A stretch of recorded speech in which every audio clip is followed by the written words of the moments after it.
সুপ্রভাত বন্ধুরা, আজ 31 জানুয়ারি শনিবার। শুরু করছি চিন্তনের মুখবার্তা।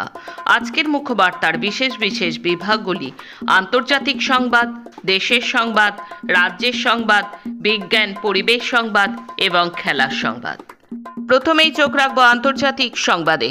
রাশিয়ার প্রেসিডেন্ট ভ্লাদিমির পুতিনের সঙ্গে মস্কোয় বৈঠক করলেন সিরিয়ার প্রেসিডেন্ট আহমেদ আল সারা। সিরিয়ায় রাশিয়া নিজেদের সামরিক উপস্থিতি আরও পোক্ত করতে চায়। এই নিয়ে আলোচনার জন্যই এই বৈঠক। বুধবার দুই নেতার এই বৈঠকের ঠিক এক বছরের কিছু সময় আগে আল সারার নেতৃত্বে বিদ্রোহী যোদ্ধারা সিরিয়ার দীর্ঘদিনের শাসক বাশার আল আসাদকে ক্ষমতা থেকে উৎখাত করে। 2024 সালের 8ই ডিসেম্বর আসাদ সিরিয়া থেকে পালিয়ে রাশিয়ায় আশ্রয় নেন। প্রাক্তন প্রেসিডেন্ট আসাদ পুতিনের দীর্ঘদিনের ঘনিষ্ঠ মিত্র ছিলেন। সিরিয়ায় গৃহযুদ্ধের সময় রুশ প্রেসিডেন্ট পুতিন সিরিয়ার প্রাক্তন বাশার সরকারের পক্ষ নিয়েছিলেন এবং তাকে সামরিক সহায়তা পাঠিয়েছিলেন। যুক্তরাষ্ট্র সহ পশ্চিমী দেশগুলো যখন অভিবাসী বিরোধী নানা পদক্ষেপ নিচ্ছে, তখন অভিবাসী বান্ধব পদক্ষেপ নিচ্ছে ইউরোপের দেশ স্পেন। স্পেনে বসবাসরত অবৈধ অভিবাসীদের বৈধ করার পরিকল্পনার কথা জানিয়েছেন সেই দেশের সরকার। এর ফলে অন্তত 5 লাখ অবৈধ অভিবাসী উপকৃত হবেন বলে আশা করা হচ্ছে। যেসব দেশে নাগরিকের নামে কোনো অপরাধ কর্মকাণ্ড জড়িত থাকার তথ্য নেই, তারাই এই সুযোগ সুবিধা পাবেন বলে জানানো হয়েছে। ইরানের পররাষ্ট্রমন্ত্রী আব্বাস আরাগাচি বলেছেন, যুক্তরাষ্ট্রের পক্ষ থেকে সম্ভাব্য যে কোনো হামলার তাৎক্ষণিক ও শক্তিশালী জবাব দিতে তার দেশ সশস্ত্র বাহিনী প্রস্তুত রয়েছে। মার্কিন প্রেসিডেন্ট ডোনাল্ড ট্রাম্প ইরানের বিরুদ্ধে সামরিক পদক্ষেপের হুমকি পুনরায় ব্যক্ত করার কয়েক ঘন্টা পরেই একথা বলেন আব্বাস আরাগাচি। ভেনেজুয়েলা সংলগ্ন কলম্বিয়ার পূর্বাঞ্চলের সীমান্তে একটি উড়োজাহাজ বিধ্বস্ত হয়েছে। এতে কলম্বিয়ার একজন আইন প্রণেতা সহ 15 জন আরোহী সবাই নিহত হয়েছেন। কলম্বিয়ার পরিবহন মন্ত্রণালয় তথ্যটি নিশ্চিত করেছে। অনলাইনে দেওয়া এক বিবৃতিতে মন্ত্রণালয় বলেছে, এই ঘটনায় দেশ শোকে স্তব্ধ। ঘটনার তদন্ত শুরু হয়েছে। ইরানে হামলা চালাতে পারে আমেরিকা যুক্তরাষ্ট্র। কয়েকদিন ধরেই এমন জল্পনা কল্পনা চলছে। মধ্যপ্রাচ্যে বিমানবাহী রণতরী সহ গুরুত্বপূর্ণ সামরিক সরঞ্জাম মোতায়েন করেছে যুক্তরাষ্ট্র। এবার ইরান অভিমুখে আরও নৌবহর পাঠানোর কথা জানালো তারা। একই সঙ্গে অঞ্চলটিতে সামরিক মহড়া চালানোরও ঘোষণা করা হয়েছে। ভেনেজুয়েলার অন্তর্বর্তী প্রেসিডেন্ট চেলসি রদ্রিগেজ যুক্তরাষ্ট্রের প্রতিপক্ষ দেশগুলোর সঙ্গে সম্পর্ক ছিন্ন করে ট্রাম্প প্রশাসনের সঙ্গে পুরোপুরি সহযোগিতা করবেন কি না, তাই নিয়ে খোদ মার্কিন গোয়েন্দা প্রতিবেদনের সংশয় প্রকাশ করা হয়েছে। সাম্প্রতিক গোয়েন্দা তথ্যের বিষয়ে অবগত 4টি সূত্র এই তথ্য নিশ্চিত করেছে।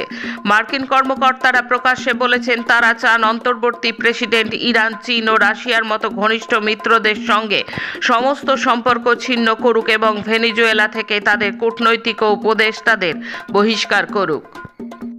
আসছি দেশের খবরে। মর্মান্তিক বিমান দুর্ঘটনায় বুধবার সকালে মৃত্যু হয়েছে মহারাষ্ট্রের উপমুখ্যমন্ত্রী অজিত পাওয়ারের। একই সঙ্গে প্রাণ হারিয়েছেন অজিতের নিরাপত্তারক্ষী ফ্লাইট অ্যাটেন্ডেন্ট এবং 2 পাইলট, ক্যাপ্টেন সুমিত ও তার সহযোগী সমভাবী। তবে রিপোর্ট বলছে, ওই দিন 8 আসন বিশিষ্ট অভিশপ্ত লিয়ার জেট 45 চার্টার্ড বিমানটি চালানোর কথা ছিল অন্য কারো। শেষ মুহূর্তে পাইলট বদল করে দায়িত্ব দেওয়া হয় সুমিতকে। সুমিতের এক বন্ধুর সঙ্গে কথা বলে চাঞ্চল্যকর এমনই রিপোর্ট সামনে এনেছে সংবাদ মাধ্যম এনডিটিভি। রাজনৈতিক বৃত্তের সন্দেহ ক্রমশ ঘনীভূত হচ্ছে। বিশ্বের অর্থনৈতিক পরিস্থিতিতে উদ্বেগ ভারতের আর্থিক সমীক্ষায়। অর্থনীতিতে আশঙ্কা বার্তা জানিয়ে সমীক্ষা বলছে, চলতি অর্থবছরের তুলনায় আগামী অর্থবছরে আর্থিক বৃদ্ধির হার কমবে। ডোনাল্ড ট্রাম্পের শুল্ক পণ্য রপ্তানিতে ধাক্কা খাবে। যুদ্ধের আশঙ্কা, অনিশ্চিত পরিস্থিতি ভারতের বাণিজ্য শরিক দেশগুলিতে বৃদ্ধির হ্রাস বিনিয়োগের নেতিবাচক আবহে বিপদ ডেকে আনতে পারে। আন্তর্জাতিক পরিস্থিতি খুব খারাপ হলে 2008-এর আন্তর্জাতিক আর্থিক সংকটের থেকেও করুণ দশা হতে পারে। ভারতের দেশীয় অর্থনীতি স্থিতিশীল বৃদ্ধির পথে থাকার সম্ভাবনা। টাকার মূল্য পতন ভারতের দৃঢ় আর্থিক বৃদ্ধির প্রতিফলন হবে না। দেশে প্রয়োজনীয় জিনিস তৈরি স্বদেশী নীতি প্রয়োগ অবিলম্বে জরুরি। গাজায় শান্তি ফেরানোর জন্য ট্রাম্পের প্রস্তাবিত বোর্ড অব পিস নিয়ে ভারত যে যথেষ্ট টানাপোড়েনের মধ্যে রয়েছে তা ক্রমশ প্রকাশ্যে চলে আসছে। একদিকে এই বোর্ডে যোগ দেবার জন্য আমেরিকার প্রেসিডেন্ট ডোনাল্ড ট্রাম্পের প্রস্তাবে এখনও সম্মতি জানায়নি মোদি সরকার। অথচ ভারত দ্বিধায় থাকলেও পাকিস্তান সেখানে শটান ঢুকে পড়েছে। ভোটের মুখে প্রথম পশ্চিমবঙ্গ সফরে যেভাবে রবীন্দ্রনাথ ঠাকুরের নোবেল পাওয়ার কারণ গুলিয়ে ফেললেন বিজেপির সর্বভারতীয় সভাপতি নীতিন নবীন, তাতে বেশ অস্বস্তিতে বিজেপির কেন্দ্রীয় নেতৃত্ব। দলের শীর্ষ পদাধিকারী এমন ভুল বলায় এই নিয়ে মন্তব্য এড়িয়ে গিয়েছেন সব নেতাই। বিরোধীদের কটাক্ষ, এ হলো স্বল্পবিদ্যার ফল। প্রসঙ্গত, পশ্চিমবঙ্গের দুর্গাপুরে একটি সভায় নীতিন বলে বসেন, রবীন্দ্রনাথ ঠাকুর শান্তির জন্য নোবেল পুরস্কার পেয়েছিলেন। পরিচারিকাদের জন্য আদালত ন্যূনতম মজুরি বেঁধে দিলে তার ফল হিতে বিপরীত হতে পারে, এই কারণ দেখিয়ে এই সংক্রান্ত আবেদন খারিজ করল সুপ্রিম কোর্ট। আদালতের পর্যবেক্ষণ, এমন নির্দেশ জারি করা হলে ট্রেড ইউনিয়নগুলো গৃহস্থ বাড়িতে ঢুকে পড়বে, গৃহকর্তা বা কর্ত্রীদের অহরহ আদালতে টেনে আনবে, আর তাতে আখেরে কাজ হারিয়ে পথে বসবেন ওই পরিচারিকারাই। গান্ধীজির স্মরণ সভায় সংঘ পরিবারকে ফের তুলোধনা করল বিরোধীরা। অমিত শাহ আসাম সফরে আসতেই ভোট চুরি নিয়ে উত্তাল হয়ে উঠেছে আসাম। গৌহাটিতে মশাল মিছিলে মুখ্যমন্ত্রী হেমন্ত বিশ্ব শর্মার গ্রেপ্তারের দাবি উঠল। এখন রাজ্যের খবর। স্কুল বাঁচাও মূল বাঁচাও স্লোগানকে সামনে রেখে শুক্রবার ছিল এসএফআই এর বিকাশ ভবন অভিযান। এদিন সল্টলেক করুণাময়ী থেকে শুরু হয় মিছিল বিকাশ ভবনের সামনে গেলে আটকানোর চেষ্টা করে পুলিশ, কিন্তু ছাত্রছাত্রীরা বাধা মানেননি। পুলিশের বাধা হটিয়ে বিকাশ ভবনের গেটের সামনে বসে বিক্ষোভ দেখাতে থাকেন এসএফআই এর কর্মীরা। চাপের মুখে এসএফআই এর ডেপুটেশন নিতে বাধ্য হয় শিক্ষা দপ্তর। 4 সদস্যের প্রতিনিধি দল বিকাশ ভবনে গেলেও শিক্ষামন্ত্রীর দেখা পায়নি। বিকাশ ভবন থেকে বেরিয়ে এসে নেতৃবৃন্দ জানান, আধিকারিকদের কাছ থেকে কোনো সদুত্তর পাওয়া যায়নি।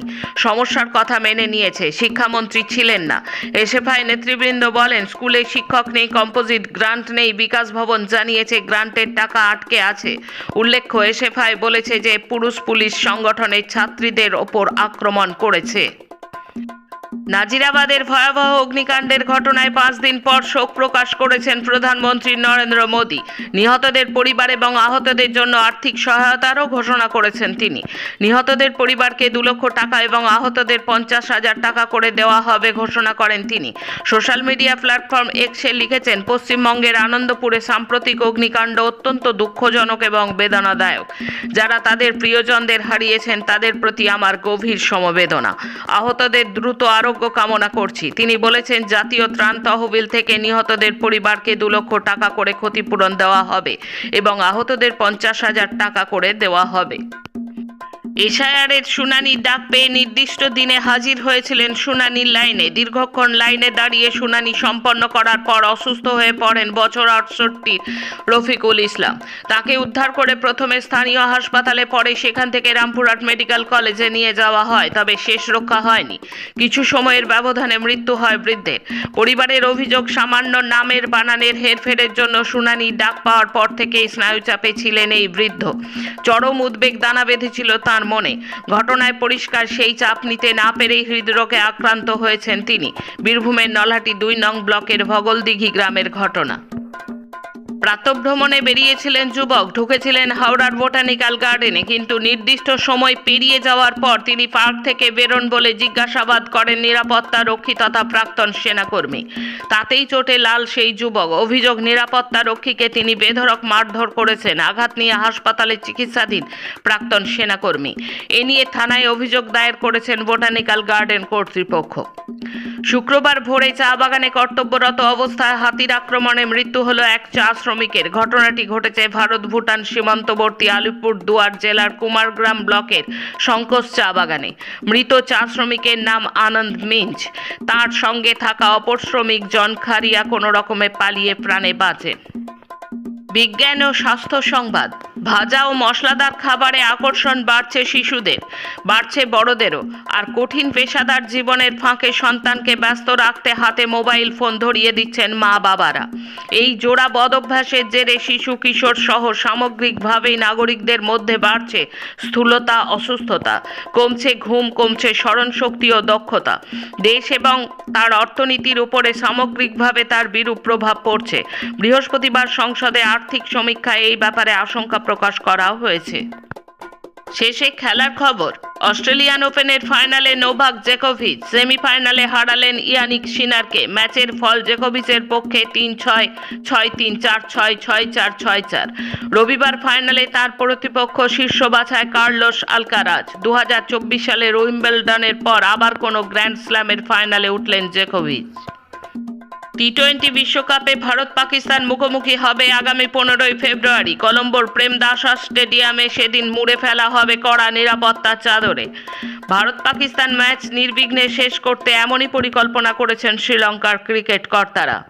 আজকের মুখ্য বার্তা এই পর্যন্ত। নমস্কার।